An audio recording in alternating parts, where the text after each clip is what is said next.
Auzubillahiminash-shaytanir-rajim. Bismillahir-rahmanir-rahim. Assalamu alaikum, dear students. In the previous lecture, we have discussed about observations and conclusions of monohybrid cross, and on the basis of conclusions, Mendel gave 3 conclusions of his observations after studying inheritance of one gene or monohybrid cross. On the basis of these 3 conclusions, Mendel was able to propose 3 laws of inheritance. On the basis of first conclusion, that is, every character of an organism is governed by a factor or determiner, what we call as modern gene, and each factor, that is gene governing a character, is present in duplicate, possessing 2 alleles in each cell of a living beings. On the basis of this conclusion, Mendel proposed the first law, that is called law of unit character or law of paired alleles, which states that every character of an organism is controlled by an independent factor or unit, what we call as unit character or unit factor, now known as Mendelian gene, which always occurs in pairs present on 2 chromosomes of a homologous chromosome pair at the same locus.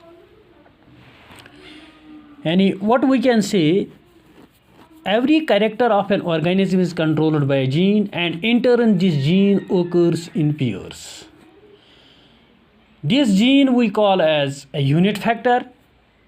It controls, Mendel used the term factor for this, and it is a unit factor which controls one character, and this unit factor in turn occurs in 2 forms, what we call as alleles.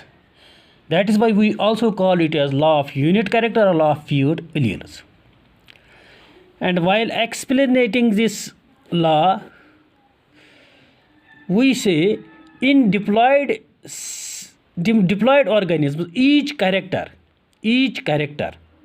has 2 alternative expressions called alleles, called contrastes or alleles. One contrast is dominant and another is recessive. The 2 contrastes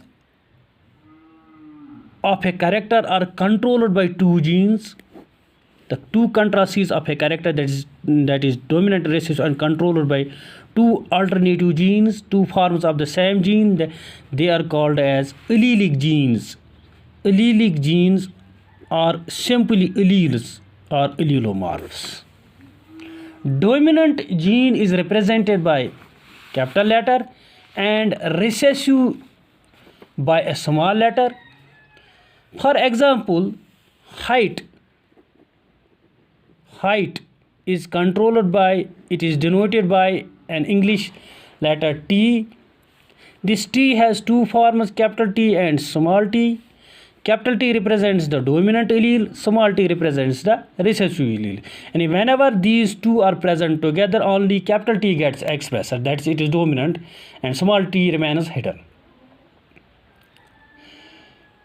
These 2 genes controlling a character may be alike, that is they may be homozygous, or they may be unlike, that is they may be heterozygous.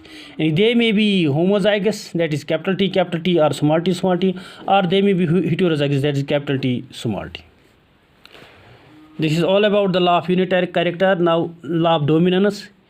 It states that when 2 individuals with contrasting characters are crossed, it states that when 2 individuals with contrasting characters are crossed, the characters do not blend or mix, but one expresses itself while other remains hidden,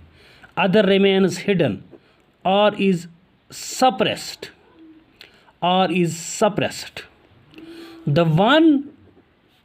one which gets expressed is called dominant,